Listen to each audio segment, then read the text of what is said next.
want to hear another word about Angel Reese being Rookie of the Year. I don't care what Dawn Staley says. We already confirmed yesterday that employee number 1, the original pooper swooper, Sherry Swoops. We confirmed yesterday that she has absolutely no credibility in this particular discussion. I damn sure don't care about the opinion of Jemele Hill. Oh, smelly Jemele. You know, nothing puts a bigger smile on my face than seeing the O face of smelly Jemele. This picture, it was taken shortly after one of her many appearances on The View. This is the face that Jemele made when she experienced the powerful boodle breeze of the whoopee cushion. I don't care about the WNBA analyst at the worldwide leader in woke and their biased opinion. I believe this season, ESPN hired a record number of analysts to cover the elite trashketball in the WNBA.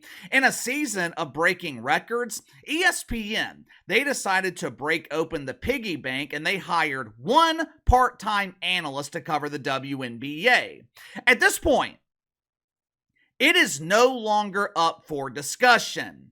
Angel Reese is not qualified to be Rookie of the Year. Matter of fact, I don't think Angel Reese should even be in the discussion for Rookie of the Year.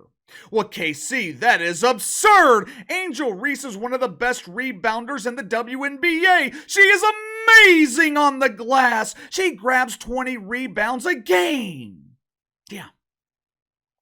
Yeah, if we're talking about Rookie Dump Diver of the Year, Angel Reese, clear winner. Anytime one of her teammates misses the trash can, Angel Reese is the first on the scene to grab the rebound. Problem is, she has major issues putting the rebounded trash into the appropriate receptacle. If you haven't already, make sure to like and subscribe. You can follow me on Twitter at KC_BTL84. Part of me actually feels bad for Angel Reese because it's not her fault that she has been pitted against Caitlin Clark. It's not her fault that she has been put into this situation where she is constantly being compared to Katie Rue. Angel Reese is a great player. She is elite at what she does. But at this point in her career, Angel Reese is a role player, while Caitlin Clark is a superstar. Think about it. On the court, Angel Reese is the definition of a role player. She does one thing well, rebound. And look, there's nothing wrong with that. Dennis Rodman, he had one hell of a career in the NBA, being the best rebounder in the league. But there is no comparison between Angel Reese and Caitlin Clark. The only reason these two young women get compared to each other is because of the mainstream media. The media's created this narrative that Angel Reese is on the same level or possibly even better than Caitlin Clark, when the reality is that could not be further from the truth. Since returning from their Olympic break, the Chicago Bravado, they are 1-4. With only about 3 weeks left in the regular season, the Bravado, they're at serious risk of missing the playoffs and the chase for the Golden Toilet. They're only a half game ahead of the Atlanta Dreamers for the final playoff spot. This past weekend, the Bravado played and lost 2 games. One was against the Female Suns from Connecticut. Another game was against the Anonymous Faces from Las Vegas. In both games, Angel Reese humiliated herself on the offensive end of the floor. Let me show you a couple of clips of who the media claims is Rookie of the Year. This is what they call elite athleticism in the WNBA. The first clip is from Friday night in their game against the Female Suns. The Bravado, they're on a 3-on-1 fast break in transition. Angel Reese, she is handed the ball for an easy dunk in transition. Well, KC, I didn't know WNBA players could dunk. Well, the rest of us call these layups, but in the dump, they consider any shot from less than 3 feet away from the basket a dunk. The second clip is from yesterday in their game against the Anonymous Faces from Las Vegas. The Anonymous Faces, they are a veteran team. They are back-to-back winners of the Golden Toilet. Now, to their credit, 2 years away from the porta potties, along with access to bathrooms with running water, those amenities, They haven't softened the anonymous faces. They are still a very hungry team looking to defend their golden throne. The anonymous faces, they're also an intelligent team. Late in the first quarter, in a high-scoring 14-8 game, Angel Reese, she's got the ball at the top of the key. As soon as she gets the ball, every single defender from Las Vegas, they back away. There isn't a player within 6 feet of Angel Reese. Why? Watch for yourself.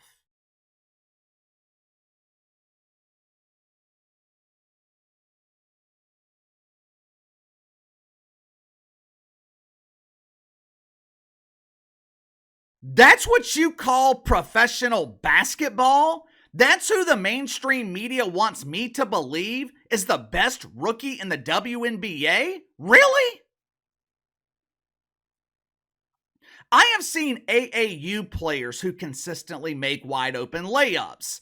I don't know if I have seen Angel Reese consistently make wide open layups all season. Well, Casey, this isn't fair. You're just showing a couple of missed shots from one game. Maybe Angel Reese had a bad game. Maybe she was tired. She's been putting up impressive stats all season. Stats. Stats. I'm not picking on Angel Reese. Matter of fact, I like Angel Reese. I was highly complimentary of her last week when she shut down that doofus from the media who was trying to bait her into endorsing Cam Harris. As it turns out, that wanker spanker from the media was not a masturbator. What we saw from Angel Reese this weekend, that was not a one-off. That wasn't the exception. That was the norm. You don't have to take my word for it. KC always comes with the proof. Check out this compilation of Angel Reese missing wide open layups throughout the season. Roll the film.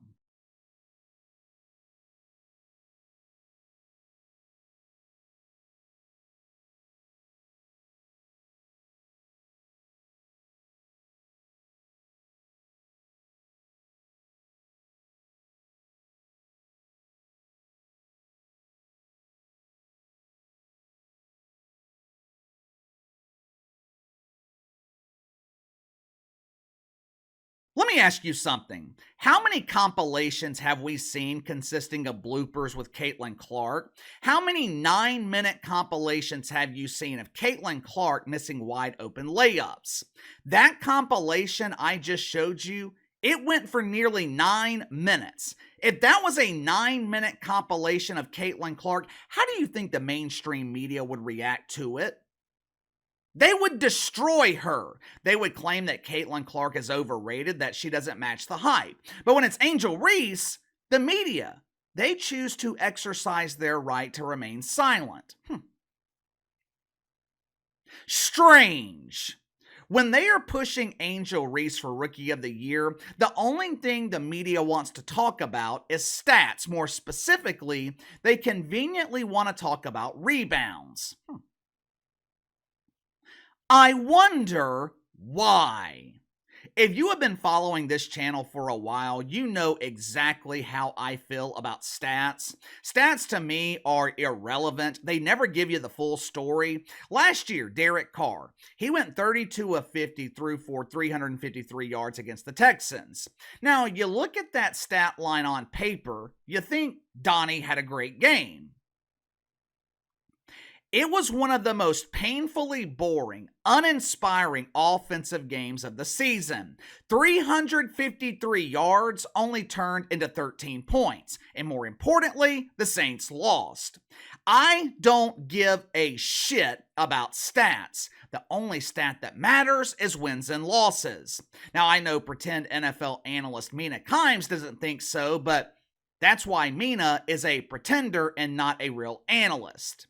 If you're one of those people who care about statistics, if you're big into fantasy sports and stats are the only thing that you think matters, I'm going to ask you to put the stats to the side just for a second. I have been saying this for weeks now, and I am dead serious when I say this. Not only should Caitlin Clark be Rookie of the Year in the WNBA, I mean, That's a no-brainer. Besides Angel Reese, most people could not name another rookie in the WNBA.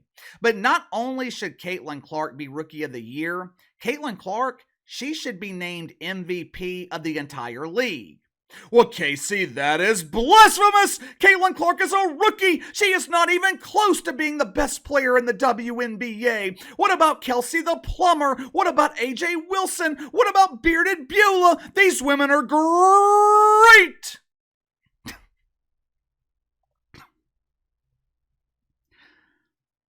No disrespect to those women, but Caitlin Clark, she should be the only player in the MVP conversation. Think about it. What does MVP stand for? Most Valuable Player. Now, in every other league, the award is normally given to the best player on the best team, or it's given to the best player on one of the best teams in the league. But it's a completely different conversation in the WNBA. You see, other leagues, they generate this thing called profit. Other leagues have this thing called relevance. Even a league like Major League Baseball, which has declined in prominence over the last 10, maybe 15 years, even with that decline, Major League Baseball is still a hell of a lot more relevant than the WNBA. Now, is Caitlin Clark the best player in the league? Probably not. I'm not qualified to answer that question because I don't waste my time watching any player not named Caitlin Clark in the WNBA. But I'm not talking about the best player. I'm talking about the most valuable player. Name another player in the WNBA that is more valuable than Caitlin Clark. I'll take it a step further. Name another player in the history of the WNBA that has provided more value than Caitlin Clark. Kelsey Plum, great player. If I remember correctly, she was the all-time leading scorer when she was in college, and she is one of the best scorers in the WNBA. No one cares. Nothing against Kelsey Plum, but people are not tuning in to watch her score 18 points a game. A'ja Wilson, dynamic player, but we're not talking about being dynamic. We are not talking about having the best record in the league. We're talking about value. This is a very unique situation in the WNBA where your most valuable player is not your best player. Now, will Caitlin Clark win the MVP award this season? Obviously not. But that doesn't change the fact that she is the most valuable player in the league, and it ain't even close. But give me your thoughts on this. Another embarrassing weekend for Angel Reese. She continues to struggle making wide open layups. The Bravado, they are in danger of missing the playoffs. Now the media, they have toned down the propaganda lately since the Bravado are losing a lot of their games, but as soon as they start winning again, I'm sure the media will be pushing Angel Reese for Rookie of the Year. Who do you think will be given the award? Not who you think should win. I'm asking, who do you think will win? Will the media apply enough pressure to the WNBA that they give the award to Angel Reese? Or will the WNBA ignore the media and give the award to Caitlin Clark? You tell me. Sound off in the comments below. Like, subscribe, share the video. Appreciate your support. Best way to contact me is by email at btlkc84@gmail.com, and I'll see you guys later.